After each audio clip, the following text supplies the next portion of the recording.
so I may as well write. I am too agitated to sleep. We have had such an adventure, such an agonizing experience. I fell asleep as soon as I closed my diary. Suddenly, I became broad awake and sat up with a horrible sense of fear upon me, and of some feeling of emptiness around me.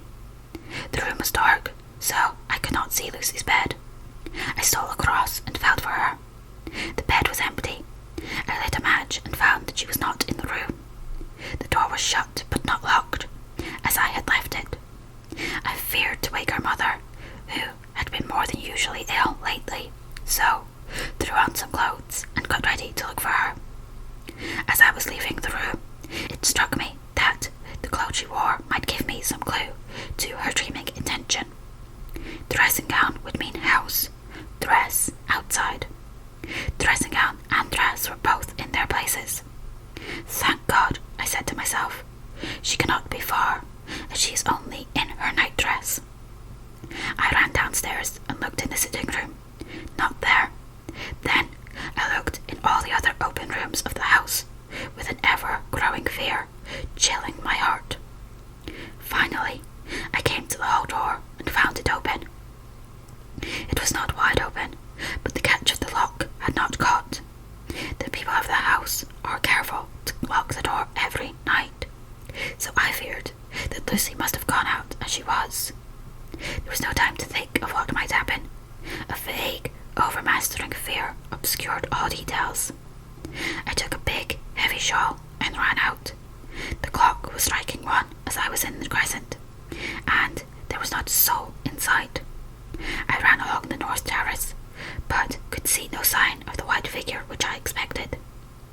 At the edge of the west cliff above the pier, I looked across the harbour to the east cliff, in the hope or fear, I don't know which, of seeing Lucy in our favourite seat. There was a bright, full moon, with heavy black, driving clouds, which threw the whole scene into a fleeting diorama of light and shade as they sailed across. For a moment or two I could see nothing, as the shadow of a cloud obscured St. Mary's Church and all around it. Then, as the cloud passed, I could see the ruins of the abbey coming into view, and as the edge of a narrow band of light, as sharp as a sword, moved along, the church and the churchyard became gradually visible. Whatever my expectation was, it was not disappointed, for there, on our favourite seat, the silver light of the moon struck a half-reclining figure, snowy white. The coming of the cloud was too quick for me to see much, for shadow shut down on light almost immediately, but it seemed to me as though something dark stood behind the seat, where the white figure shone and bent over. What it was, whether man or beast, I could not tell.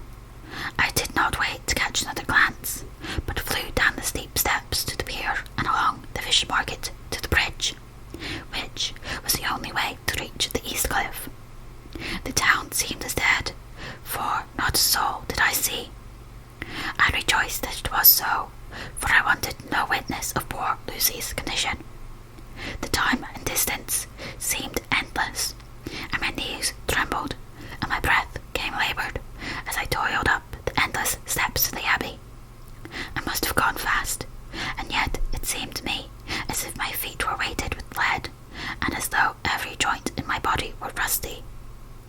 When I got almost to the top, I could see the seat and the white figure, for I was now close enough to distinguish it, even through the spells of shadow. There was undoubtedly something long and black bending over the half-reclining white figure. I called in fright, "Lucy, Lucy," and something raised a head, and from where I was I could see a white face and red, gleaming eyes. Lucy did not answer, and I ran on to the entrance of the churchyard. As I entered, the church was between me and the seat, and for a minute or so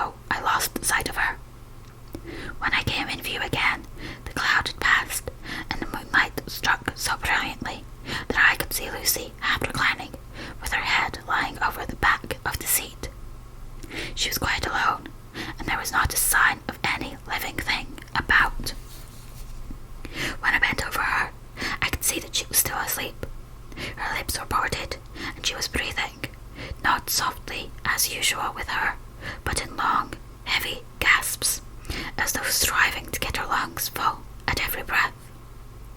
As I came close, she put up her hand in her sleep and pulled the collar of her night dress close around her throat. Whilst she did so, there came a little shudder through her, as though she felt the cold. I flung the warm shawl over her and drew the edges tight around her neck, for I dreaded lest she should get some deadly chill from the night air, unclad as she was.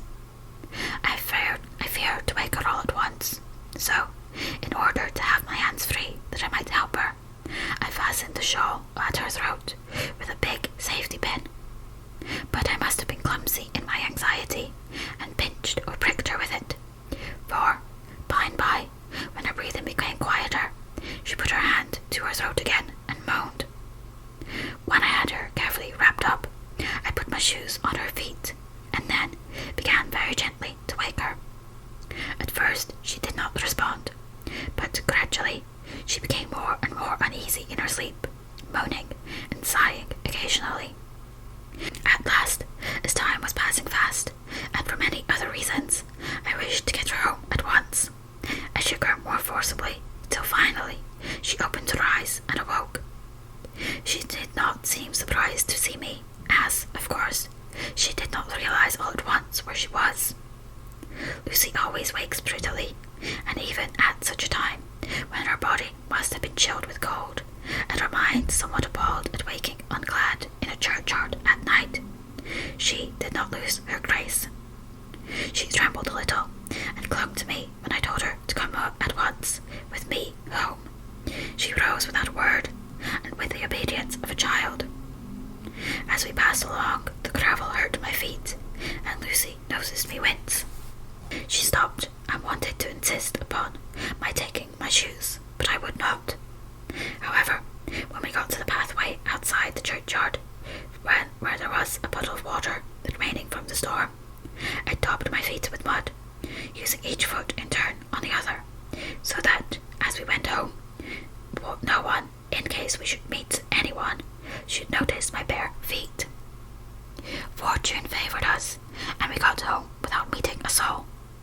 Once we saw a man who seemed not quite sober, passing along the street in front of us, but we hid in a door till he had disappeared up an opening, such as there are here, steep little closes, or wynds, as they call them in Scotland. My heart beat so loud all the time that sometimes I thought I should faint. I was filled with anxiety about Lucy, not only for her health, lest she should suffer from the exposure, but for her reputation, in case the story should get wind.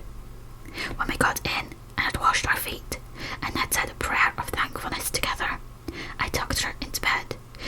Before falling asleep, she asked, even implored, me not to say a word to anyone, even her mother, about her sleepwalking adventure.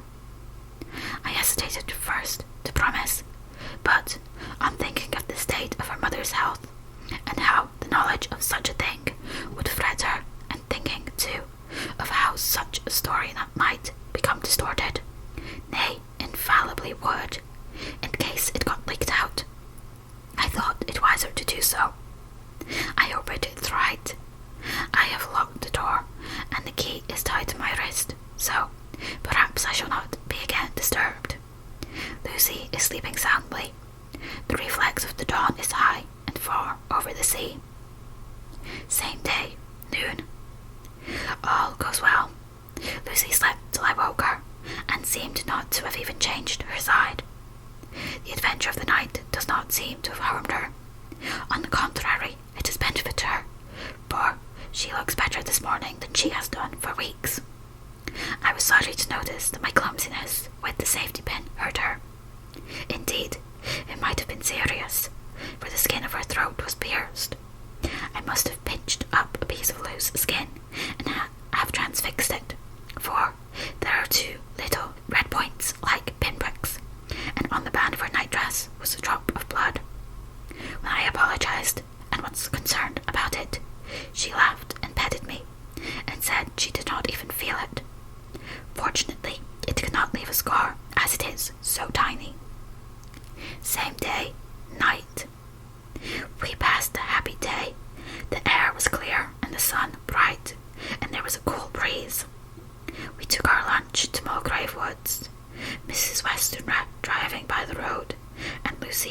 walking by the cliff path and joining her at the gate. I felt a little sad myself, for I could not but feel how absolutely happy it would have been had Jonathan been with me. But there, I must only be patient. In the evening, we strolled in the casino terrace and heard some good music by Svor and Mackenzie, and went to bed early. Lucy seems more restful than she has been for some time, and fell asleep at once. I shall lock the door and secure the key the same as before, though I do not expect any trouble tonight.